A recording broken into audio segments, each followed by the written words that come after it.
Hello and welcome to my channel. We were reading Serial Murder, Multi-Disciplinary Perspectives for Investigators, Behavioral Analysis Unit, National Center for the Analysis of Violent Crime, and they have a printable version. And you can see the web address in the upper left-hand corner there. And it says Behavioral Analysis Unit 2, National Center for the Analysis of Violent Crime, Critical Incident Response Group, Federal Bureau of Investigation. And then it lists the editors, the co-editors, the contributors. There's a lot of contributors. Table of contents. So then we'll go, and there's the director, a message from Director Mueller, and then we'll go to, we were at 8, prosecution of a serial murder cases. We're almost to the end of the brochure. So, and they have publication, that's what they call it. And they have a lot of other publications. If you remember, it was in my first video. So you can go back and look and see what other publications they have as well.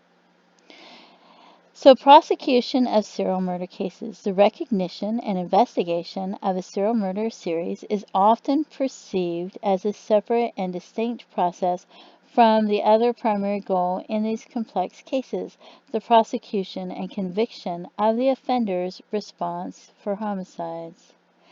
It was a consensus of symposium attendees that law enforcement and prosecutors should work cooperatively as the investigative and prosecution processes are inextricably linked. When police suspect that one or more homicides may be the result of a serial killer involving the prosecutor early on in the investigation may alleviate significant problems during trial. The experience of the symposium attendees was that in successful prosecutions of serial murder cases, the prosecutor's office was involved and remained accessible to law enforcement throughout the entire investigation and subsequent arrest. The partnership continued during the trial and resulted in the successful prosecution of the serial murderer. The prosecutor can assist with critical decisions early in the investigation that could potentially impact on court admissibility. Maintaining the integrity of the legal process is a paramount consideration when dealing with court orders, search warrants, grand jury testimony, subpoenas, evidence, custody matters, capital murder issues, and concerns related to the possible offender's competency and the voluntariness of confessions. Prosecutors are also in the best position to evaluate the different murder cases within the serial investigation for presentation in court. They can provide important recommendations regarding the future use of evidence, forensic laboratory work, witness reports, and suspect interviews during trial. Case management and investigative decision-making are still controlled and managed by the law enforcement agencies. The prosecutor acts in an advisory capacity. The responsibilities and duties of the prosecutor should be clarified initially in the investigation to avoid potential confusion while the investigation progresses. Communication again. Communication is key to everything in life. In multi-jurisdictional cases, variations in evidentiary standards, search warrant requirements, interview protocols, the quality of the evidence, and the ability to prosecute for capital murder may dictate the appropriate venue for prosecution. The consideration may take on greater significance when the crimes occur in different states. Expert witnesses often play a significant role in high-profile serial murder investigations dealing with forensic and competency issues. In many investigations and prosecutions, the task of linking the defendant to the victim and the homicide scenes has been simplified because of physical trace and or DNA evidence located at the scene. Expert forensic witnesses are utilized to explain the analysis and value of such evidence, identifying and securing the services of forensic psychologists, and psychiatrists will be important when addressing issues of competency, diminishing capacity, and the insanity defense. Consideration should also be given for other collateral expert witnesses who may be utilized to address issues outside the customary topics such as blood spatter. Prosecution case vignette. The Washington, D.C. Beltway sniper attacks serve as an excellent example of multi-jurisdictional prosecutorial considerations. The Beltway serial sniper attacks took place during 3 weeks in October 2002 in the Washington, D.C. metropolitan area. 10 people were killed and 3 others critically injured in various locations throughout the metropolitan area. The killings actually began the month prior to the D.C. rampage, with these offenders committing a number of murders and robberies in several other states. The D.C. area shootings began on October 2nd with a series of 5 fatal shootings over a 15-hour period in Montgomery County, Maryland, a suburb county north of Washington, D.C. The investigation was initially spearheaded from the Montgomery County, and as the number of shootings multiplied, the task force involved numerous local, state, and federal law enforcement agencies from Maryland, Virginia, and the District of Columbia. The 2 men responsible for the homicides, John Allen Muhammad and Lee Boyd Malvo, were eventually captured at an interstate rest area in western Maryland. It was ultimately decided that Fairfax County, Virginia would have the first opportunity to try one of the murders, despite the fact that Maryland had more cases. It was felt that the case in Fairfax was the strongest case. The Fairfax County homicide was the 9th in the Washington, D.C. area series and the 3rd homicide in Virginia. A conviction for murder was secured in this case against Malvo, resulting in a life sentence. Muhammad was tried next for capital murder in a case that occurred in Prince William County, Virginia, which resulted in a death sentence. Malvo, pursuant to a plea agreement, then pleaded guilty to 1 count of murder and 1 attempted murder in Spotsylvania County, Virginia, and was sentenced to life without parole. Prosecutors in Montgomery County, Maryland, subsequently tried and convicted Muhammad on 6 counts of murder, and he was sentenced to 6 consecutive life sentences without the possibility of parole. Malvo pled guilty and testified against Muhammad. During these trials, Malvo confessed to 4 other shootings in California, Florida, Texas, and Louisiana. It is unknown whether these or several other jurisdictions, including Arizona, Georgia, Alabama, and Washington State, plan to prosecute Muhammad and Malvo. Media issues in serial murder investigations.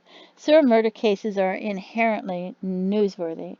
Some investigations last for years. Many attract attention because of the type of victims involved, and in others, the serial killers themselves are media attractive.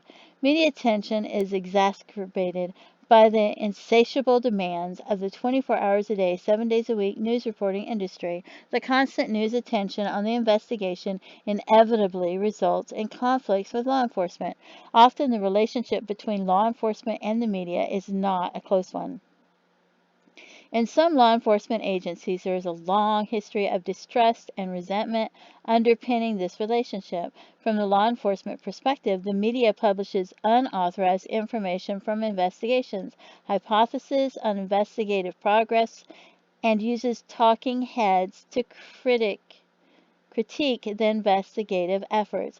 From the media standpoint, law enforcement withholds too much information and does not communicate adequately with the media. It is counterproductive for law enforcement to sustain contentious relationships with the media while attempting to develop an overall strategy for a successful serial murder investigation. The only party who benefits from this negative relationship is the serial murderer, who may continue to avoid detection. A respectful cooperative relationship between law enforcement and the media will serve the missions of both. It becomes essential for law enforcement personnel involved in a serial murder investigation to design and implement an effective media plan. The plan should provide timely information on a regular basis without compromising the investigative endeavors. It is essential for media releases to be closely coordinated with investigative strategies. This helps determine the best times to both educate and solicit information from the public concerning certain aspects of the investigation. So you use it to your advantage while you're communicating so that it can help you. Once a media plan is established, law enforcement can be more proactive than reactive in its media strategy. Symposium attendees provided a number of suggestions regarding media issues. Identify one spokesperson as a Public Information Officer, PIO, to speak on behalf of the investigation. This person would, in conjunction with other members of the investigative effort, prepare releases, make statements, and update the media on behalf of all involved jurisdictions, including forensic laboratories and medical examiner officers, to eliminate confusion and controversies. MOUs should include an agreement regarding the designation of a single PIO in multi-jurisdictional serial murder investigations. The role of the PIO, Public Information Officer, is extremely demanding and time-consuming, and they should not be assigned any additional investigative responsibilities. In addition, the PIO should have limited access to sensitive case facts. This will help minimize the possibility of critical information being inadvertently released to the media, because if they don't have the information, they're not going to accidentally release it. The PIO must be aware that any verbal comments they make to augment information in the written press release can negate the strategy of the written press release. Any verbal comments made in conjunction with written press releases should be coordinated and rehearsed with lead investigators prior to the release. Press releases can be designed around several purposes: to announce a development in the case, to provide public safety information, to educate the public, to solicit information from the community, to provide behavioral information about the offender, to correct misinformation about the case, or to encourage someone who may know the offender to come forward. Press releases should always have very specific objectives.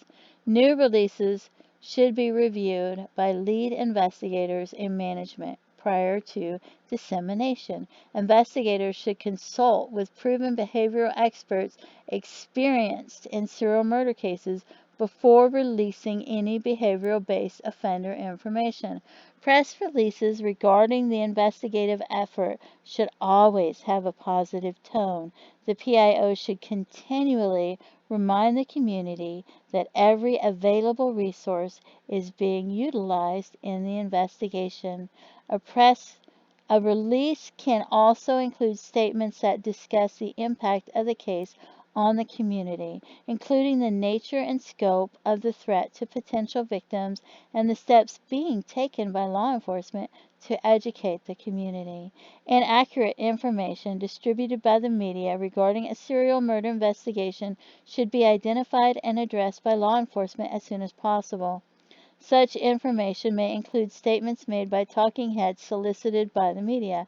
This may require daily monitoring of news broadcasts and print media by investigators to identify the correct statements or misinformation. Contact should be made as soon as possible with media outlets to have erroneous information corrected or retracted. If the media outlet will not address the issue, corrective press releases should be quickly disseminated, either verbally or in written form. Regular meetings with owners and managers of media outlets during the course of a serial murder investigation may help alleviate these issues. In high-profile serial murder cases, the media may attempt to interact with members of the victims' families. Victims' families suffer emotionally from their loss and may interact with the media in ways that could negatively impact the case. A victim's family's goals and objectives may not correspond with those of law enforcement. This can be exacerbated when the investigation continues for a long period of time without conclusion. Establishing liaison with each of the victims' families is the simplest way to counteract this. As was discussed previously in the investigative section, a single law enforcement officer should act as a liaison for each of the victims' families. Aside from the traditional liaison role, the officer also educates the family as to the tenacious demands for information by the media and the potential negative consequences that unauthorized release of information bring to the investigation. Law enforcement should be creative in considering non-traditional methods of disseminating information to the public. This is particularly important if the media is editing information disseminated by law enforcement. One suggestion is to create an investigation web page that is updated regularly and provides the public with unedited versions of press releases, regular updates on the status of the investigation, and other information designed to appropriately inform the public. Law enforcement should anticipate the inevitable public reaction resulting from an announcement that the investigation involves a serial killer. Either the media will link the cases and proclaim a serial murderer is operating, or investigators will proactively release the information. The investigative team should be prepared for either situation. If the media makes the announcement, it is important for law enforcement to respond quickly so they do not appear unprepared or defensive. If law enforcement plans on making the announcement, the release should be timed to gain an investigative advantage. There have been several serial killers who actively communicated with the police or the media. In these cases, investigators should consult with behavioral experts to assist with a proactive media strategy. Media Strategy Case Vignette. The BT case is an example of how a proactive media strategy contributed to the capture of a serial killer. The Btk Killer first emerged in 1974 and over time killed a total of 10 victims. From 1974 until 1988, BTK sent a series of 5 communications to the media, citizens, and the police in which he not only named himself BTK, bind them, torture them, and kill them, but also claimed credit for killing a number of victims. He abruptly stopped communicating in 1988. He then reemerged in 2004 by sending a new communication to the media. The Wichita Police Department formed a task force with the Kansas Bureau of Investigation, the FBI, and other agencies. The FBI's BAU-2 was contacted and provided a proactive media strategy that was utilized throughout the case. This strategy involved using the lieutenant in charge of the investigation to provide written press releases at critical times, which resulted in 15 press releases during the course of the investigation. BTK provided 11 communications to police and the media during the 11-month investigation. The last communication BTK sent included a computer disk containing information that eventually identified Dennis Rader as BTK. During Rader's interrogation, he commented positively on the press releases and his perceived relationship with the investigative lieutenant who issued the press statements. Issues regarding talking heads in the media. The public's interest in serial murder cases makes serial murder an attractive storyline for the media. To further the public's interest in these cases, the media uses people who are willing to speak as experts on the topic of serial murder, and more specifically, individuals willing to comment on the current featured case. These commentators are commonly referred to as talking heads, and it appears that there is no shortage of people willing to do this. Individuals utilized by the media to comment on serial murder cases include both experts and pseudo-experts. Experts are identified as academic academicians,